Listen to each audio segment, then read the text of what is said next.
Hi! అందరికీ నమస్కారం. ఈరోజు మనం మహర్షి పరాశరుడు గురించి, వేదవ్యాస మహర్షి గురించి తెలుసుకోబోతున్నాం. పరాశర మహర్షి ఎవరు? ఆయన సత్యవతితో ఎలా కలిశారు? వేదవ్యాసుడు ఎలా పుట్టారు? ఈ ముగ్గురి మధ్య ఉన్న సంబంధం ఏమిటి? ఈ ప్రశ్నలకు సమాధానాలు తెలుసుకుందాం ఒక మనోహరమైన కథ రూపంలో. పరాశర మహర్షి ఎవరు? ఆయన విశిష్టత ఏమిటి? ముందుగా తెలుసుకుందాం. పరాశరుడు వశిష్ఠ మహర్షి మనవడు, శక్తి మహర్షి కుమారుడు. ఆయన జ్యోతిష్ శాస్త్రానికి తొలి గురువుగా పేరుగాంచారు.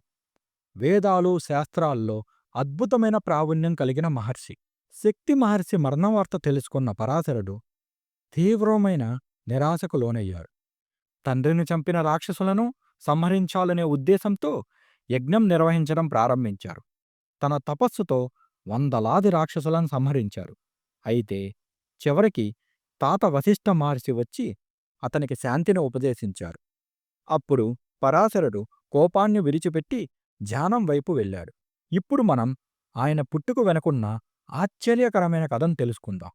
ఒకరోజు శక్తి మహర్షి సన్నని వంతెన దాటుతుండగా ఆయనకు ఎదురుగా అయోధ్యారాజు కల్మషపాదుడు వచ్చారు. రాజు రథంపైకి వచ్చి శక్తిమునికి దారి ఇవ్వలేదు. శక్తి మహర్షి సౌమ్యంగా అడిగినా రాజు తిరస్కరించాడు. దాంతో శక్తిముని కోపం వచ్చి రాజును శపించారు. నీవు రాక్షసుడు అయిపోతావు అని. ఆ శాపం వెంటనే పనిచేసింది. కల్మషపాదుడు రాక్షసుడుగా మారి క్రూరంగా మారిపోయారు. రాక్షస రూపంలో వశిష్ఠ మహర్షి కొడుకుల్ని శక్తితో సహా చంపేశాడు. వశిష్ఠ మహర్షి ఈ విషాదంతో తల్లడిల్లిపోయాడు. తన ప్రాణాలు తీసుకోవాలని అనుకున్నారు. కాని ప్రయత్నాలన్నీ విఫలమయ్యాయి. చివరికి కుటుంబంతో కలిసి హిమాలయాల్లోకి వెళ్ళాడు. ఒకరోజు ఆయన ధ్యానంలో కూర్చొని ఉండగా గాల్లోనించి వేద పఠన శబ్దం వినిపించింది. ఆశ్చర్యంతో చుట్టూ చూసినా ఎవ్వరూ కనిపించలేదు. ఆ శబ్దం శక్తి భార్య గర్భం నుండి వస్తుందని గ్రహించారు. గర్భంలో ఉన్న శిశువు వేదాలు చదువుతుందని వశిష్ఠుడు గ్రహించారు. వశిష్ఠుడి హృదయం ఆనందంతో నిండిపోయింది. ఆయనకు తెలిసింది ఈ బిడ్డ భవిష్యత్తులో గొప్ప ఋషిగా అవతరిస్తారని. ఆ బిడ్డే పరాశర మహర్షి. ఇప్పుడు మనం వేదవ్యాస జననం గురించి తెలుసుకుందాం. ఒకసారి పవిత్ర యమునా నదీ తీరంలో లోకాలకు వెలుగునిచ్చే ఒక మహర్షి జననం జరగబోతుందని విధి నిర్ణయించింది. ఆయనే మహానుభావుడు వేదవ్యాసుడు. సత్యవతి దాశరాజు కుమార్తె అని మనం ఇదివరకే చెప్పుకున్నాం. తండ్రికి సహాయం చేస్తూ నావలో ప్రయాణికులను దాటించేది. సాధారణ మనిషిలా కనిపించినా ఆమె విధి అసాధారణమైనది. ఒకరోజు పరాశర మహర్షి యమునా నది దాటేందుకు వచ్చారు.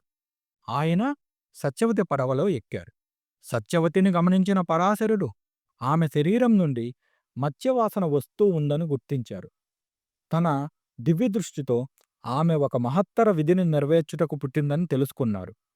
పరాశరుడు సత్యవతితో నీకు సంతానం ప్రసాదిస్తాను అని చెప్పారు. అప్పుడు సత్యవతి భయపడింది. నన్ను అందరూ అపవిత్రాల్ని అంటారు. పెళ్లికి ముందే సంతానం కలిగితే ఎన్నో అపవాదులు వస్తాయి అని చెప్పింది. అప్పుడు పరాశరుడు నీవు లోకచరిత్రను మార్చబోతున్నావు.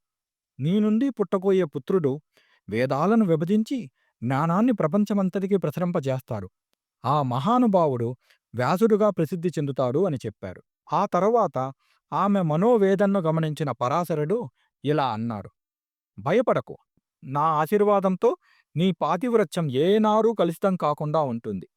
నీ శరీరం నుండి ఇకపై మత్స్యవాసన రాదు. దానికి బదులుగా దివ్యగంధం వ్యాపిస్తుంది. నీవు యోజనగంధిగా ప్రసిద్ధి చెందుతావు అని వరాన్ని ప్రసాదించారు. క్షణాల్లోనే సత్యవతి నుండి మత్స్యవాసన తొలగిపోయి దివ్య పుష్పాల పరిమళం సుమధురం వ్యాపించింది. ఆ తర్వాత పరాశరుడు తన యోగబలంతో చుట్టూ మబ్బును కంపి ప్రాపంచిక కళ్ళకు కనిపించిన విధంగా చేశాడు. యమునా నదిలో మధ్యలోని ఒక చిన్న ద్వీపంలో సత్యవతి ఒక పుత్రునికి జన్మనిచ్చింది. ఆ శిశువు సాధారణ బిడ్డ కాదు. పుట్టిన వెంటనే ఆయన కనుల్లో జ్ఞానపు జ్వాలలు మెరిపించాయి. అంతఃకరణంలో వేదమర్మాలు ప్రతిధ్వనించినట్లుగా అనిపించింది. ఆ బాలుడు గాఢ నలుపు వర్ణంలో ఉన్నందున ఆయన పుట్టిన ప్రదేశం ద్వీపమైనందున ఆయన పేరు కృష్ణద్వైపాయనుడు అయింది. కాలక్రమంలో ఆయనే వేదవ్యాస మహర్షిగా ప్రఖ్యాతి పొందారు. వేదాలను విభజించి ధర్మాన్ని ప్రపంచానికి అందించిన మహాత్ముడు. పుట్టగానే వేదవ్యాసుడు నరిచి తపస్సుకు వెళ్ళాడు. వెళ్ళే ముందు తన తల్లి సత్యవతికి నీవు నన్ను ఎప్పుడు తలుచుకున్నా నేను అప్పుడు వస్తాను అని వరాన్ని ప్రసాదించారు. ఈ విధంగా సాధారణ మత్స్యకన్యైన సత్యవతికి పరాశర మహర్షి దివ్యశక్తులతో జన్మించిన వ్యాసమహర్షి భారత ఋషుల చరిత్రలో అమరుడుగా నిలిచారు. వ్యాస మహర్షి గురించి తెలుసుకోవడం అంటే మనకు ఒక దివ్యమైన అవకాశమే. ఆయన వినాయకునితో కలిసి రచించిన మహాభారతం, వేదాలను 4 భాగాలుగా విభజించిన కార్యం, పురాణాలను సంకలనం చేసి భక్తికి, ధర్మానికి మార్గం చూపిన ప్రయత్నం, ఇవన్నీ మన సనాతన సంస్కృతికి ఆయువుగాడలు. వ్యాస మహర్షి జీవితగాథ మనకెంతో పాఠాలను నేర్పుతుంది. ధర్మం అంటే ఏమిటి? జ్ఞానం ఎలా పెరుగుతుంది? సమాజానికి ఎలా సేవ చేయాలి? అన్నిటికీ ఆయనే మార్గదర్శి. ఆయన త్యాగం, ఆయన్ని గురించిన మనస్ఫూర్తి జ్ఞాపకం మన జీవితంలో వెలుగు నింపాలి.